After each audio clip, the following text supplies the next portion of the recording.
राहुल गांधी एक बार फिर से केंद्र सरकार पर जमकर बरसे। प्रधानमंत्री नरेंद्र मोदी पर बड़ा हमला किया और इस बार राहुल गांधी ने बहुत कुछ बोला है। प्रधानमंत्री नरेंद्र मोदी पर आरोप लगाया कि देश का सब कुछ बेच डाला है इस सरकार ने। राहुल गांधी ने क्या कहा? प्रधानमंत्री ने सब कुछ बेच दिया। 1.5 लाख करोड़ रुपए रेलवेज, 400 स्टेशन, 150 ट्रेनें, रेलवे ट्रैक और वुडशेड। कांग्रेस के आरोप गंभीर हैं। राहुल गांधी कह रहे हैं कि मोदी सरकार देश को लगातार बेच रही है। इससे नुकसान आम लोगों का होगा और फायदा होगा 3 से 4 उद्योगपतियों को। विवेक बिंद्रा हमारे साथ होंगे सीनियर इकोनॉमिस्ट के तौर पर। विवेक बिंद्रा से हम ये भी पूछेंगे क्या मतलब होता है इन सब चीजों का, निजीकरण का मतलब क्या है और इकोनॉमी देश की आप कहां से कहां पहुंची है, इसके मायने भी क्या है। विवेक बिंद्रा जी जरा समझाइएगा दर्शकों को, प्राइवेटाइजेशन का मतलब क्या होता है, इसकी जरूरत क्यों पड़ती है किसी भी सरकार को, और इकोनॉमी जो हिंदुस्तान की अभी है पहले के मुकाबले में अब की इकोनॉमी को आप कैसे देखते हैं? हालांकि कोविड काल से प्रभावित सब हुआ है, दुनिया हुई है, ये हम सब जानते हैं। धन्यवाद, थैंक यू वेरी मच। पहले समझते हैं कि आप वैल्यूएबल रिसोर्सेज को जनरेट करते हैं सरकार के लिए, आपके फिस्कल डेफिसिट का जो गैप है उसको कम करते हैं और डेवलपमेंटल प्रोजेक्ट के लिए आपको पैसा चाहिए। सरकार का काम होना चाहिए कि वो infrastructure, defence, education, health care और लॉ एंड ऑर्डर पर काम करे। सरकार का काम बिजनेस करना नहीं होना चाहिए। मैं ना सरकार, ना पक्ष, ना विपक्ष की बात करूंगा, मैं बात करूंगा क्या जरूरी है। So privatisation is not at all bad, it's a great move by the government. आपको पहले समझना है कि हमारे एनुअल रेवेन्यूज भी बढ़ेंगे इससे, वन टाइम रेवेन्यू आने के अलावा।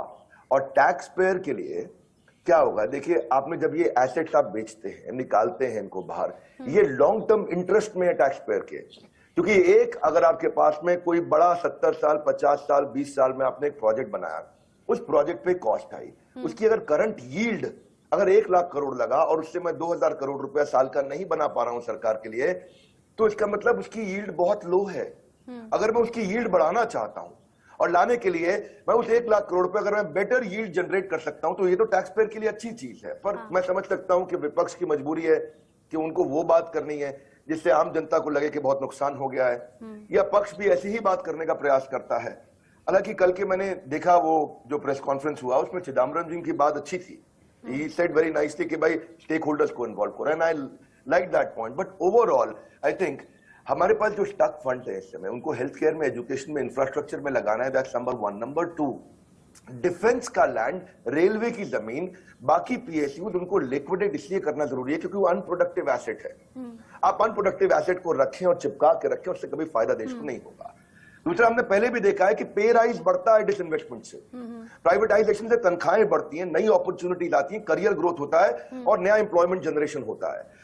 अगला पॉइंट यह है कि वर्ल्ड बैंक ने भी ये रिपोर्ट किया है कि लगभग $100 बिलियन से ज्यादा का प्राइवेटाइजेशन 97 में शुरू हो गया था। चाइना ने शुरुआत करी थी इसकी और लैटिन अमेरिका ने बहुत किया इसको। यूके को देखो, मार्गरेट थैचर गवर्नमेंट जिसने शुरुआत करी 80s में यूके के अंदर, पहले समझिए ये नारा उनका था कि government has no business to be in business. आप ऐसा समझिए कि British telecom, British airways, British power, British petroleum, British gas, British rail, regional water board, ये सब कुछ उन्होंने बेचा। क्यों बेचा? इससे जब पैसा आता है तो इससे डेवलपमेंट प्रोजेक्ट के अंदर क्या मेरा काम है कि मैं एयर इंडिया को लेकर के जेट के साथ, इंडिगो के साथ, इस टाटा ग्रुप के साथ सबसे कंपीट करूं और थोड़ा बहुत मुनाफा कमा भी लूं कभी चल के अगले 50 साल में, जो कि कंप्लीटली लॉस में है। क्या फायदा होगा देश को? इससे कंप्लीटली देश के टैक्स पेयर के पैसे का नुकसान हो रहा है। Taiwan, Hungary, Thailand, Philippines, Korea, Turkey, Poland, Zambia, सबके सब शुरू कर रहे हैं। जर्मनी ने, 2 मिनट दीजिएगा, 2 मिनट और सुनिएगा। जर्मनी ने 13,500 कंपनीज को प्राइवेटाइज किया। अब आप ये समझो, टेलीफोन, इलेक्ट्रिसिटी, गैस सप्लाई, जब आप इनको प्राइवेटाइज करते हो इसकी कॉस्ट कम होती है और कंज्यूमर को ज्यादा बेनिफिट मिलता है। अगर आपको वी शेप इकोनॉमी चाहिए कोविड के बाद में, आप चाहते हैं कि इकोनॉमी आगे बढ़े, तो पूंजीपति के बढ़ने से देश नहीं बिकता है। पहले समझ लें। लोग कहते हैं कई बार कि पूंजीपति पैसा खा जाएगा। कैसे? ब्रेकफास्ट में खाएगा, लंच में खाएगा, ब्रेड के बीच में लगा के खाएगा।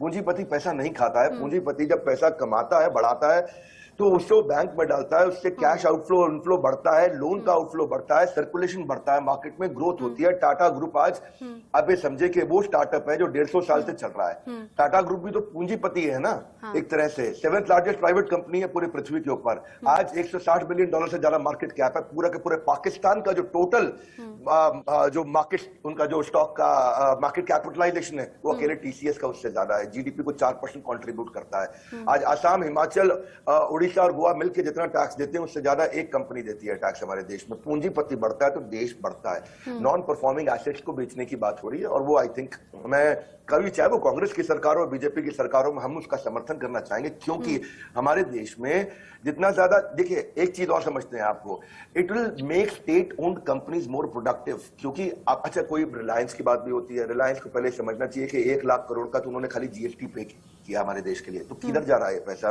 ये डेवलपमेंटल प्रोजेक्ट्स के अंदर जाता है। ये समझिए कि कस्टम एक्साइज ड्यूटी भी उन्होंने बहुत बड़ा अमाउंट 25,000 करोड़ दिया है। आप रिलायंस कैपिटल, अब रिलायंस ऑर्गेनाइजेशन को देखें, ग्रुप को, तो आज 2.5 लाख लोगों को उन्होंने नौकरी दिया है। फार्मिंग के बाद ये प्राइवेट सेक्टर के अंदर लार्जेस्ट एम्प्लॉयर है हमारे देश के अंदर। तो जब ये जाते हैं तो चीजों को एफिशिएंट बनाते हैं, क्योंकि रेड टेप से चीजें इनएफिशिएंट हो जाती हैं। पहले ये समझना चाहिए इस सारे प्रकरण में हमारी आम जनता की भी बहुत गलती है। इनको कुछ ज्ञान की कमी, नॉलेज की कमी है। देश बेच दें, देश बेच दें, देश बेच दें, देश बेच दें। कौन ले गया पैसा कोई देश को बेच के? किसके घर में चला गया पैसा? See, this is basically a wrong narrative. Rahul Gandhi ji ने कल जो क्वेश्चन किए, जो विपक्ष ने कल जो क्वेश्चन किए, उन क्वेश्चंस में सिलेक्टिवली कुछ क्वेश्चन बहुत अच्छे भी हैं। वो क्वेश्चन ये है कि मोनोपोली ना क्रिएट किया जाए, वो क्वेश्चन वो है। पर अगर आप ये देखें कि पीवी नरसिम्हा राव, उनकी गवर्नमेंट में 91-92 में शुरुआत हुई थी, पब्लिक सेक्टर फर्म के बंडल्स में म्यूचुअल फंड में और इंस्टीट्यूशनल इन्वेस्टर्स को दिया गया था ग्लोबलाइजेशन के बाद। वाजपेयी सरकार में 98-99 में बजट में अनाउंस हुआ कि हम 26% रखेंगे पब्लिक सेक्टर के अंदर, वहां भी हुआ। डॉक्टर मनमोहन सिंह सरकार में, सब अलग अलग सरकारों की बात कर रहा हूं, मैं किसी एक की बात नहीं कर रहा हूं। नेशनल इन्वेस्टमेंट फंड 2005 उन्होंने एस्टैब्लिश किया और उन्होंने कहा कि क्षमा चाहता हूं, प्रोफेशनल इन्वेस्टमेंट मैनेजर्स होंगे जो इसके 75% प्रोसीड्स को सोशल वेलफेयर स्कीम्स में डालेंगे, एजुकेशन में डालेंगे, हेल्थ में, एम्प्लॉयमेंट में, सब जगह डालेंगे इसको। वो अलग बात है 2008-9 में क्राइसिस आ गया, बाद में बाढ़, वो ड्रॉट आ गया, बिल्कुल एकदम सूखा पड़ गया, 3 साल उसमें डिले हुआ। 2013 में वही काम आज अगर वो मनमोहन सरकार करती तो मैं उनकी तारीफ करता, वही नरसिम्हा राव सरकार करेंगे तो मैं उनकी तारीफ करूंगा। आपने जितनी बातें अब तक बोली हैं सब पॉजिटिव संकेत की तरह नजर आ रही हैं। आप सभी का हमारे साथ जुड़ने के लिए शुक्रिया।